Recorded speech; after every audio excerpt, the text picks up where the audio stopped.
Дует ветер, погода портится, на аллее почти никого. Пустые лавочки. Летом на них постоянно кто-нибудь сидит. Что поделать? Холодает. Обещают мокрый снег с дождем. И небольшой минус. Как обычно, после этого снова потеплеет, снег растает, будет грязь.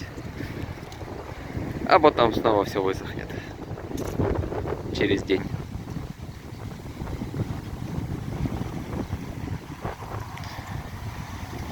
Идем по аллейке, улица Георгия Исакова.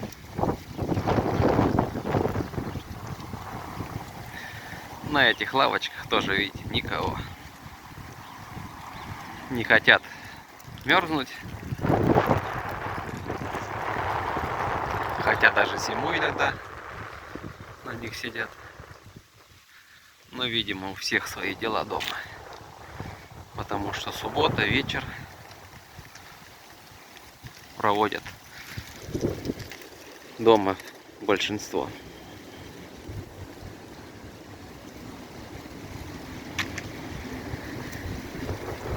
На березах листвы нет. И лиственница пожелтела. Скоро все иголки отлетят.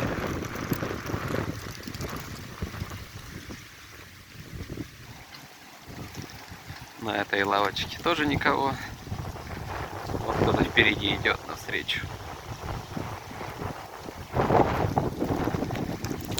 Хорошей вам всем погоды, крепкого здоровья и до скорых встреч.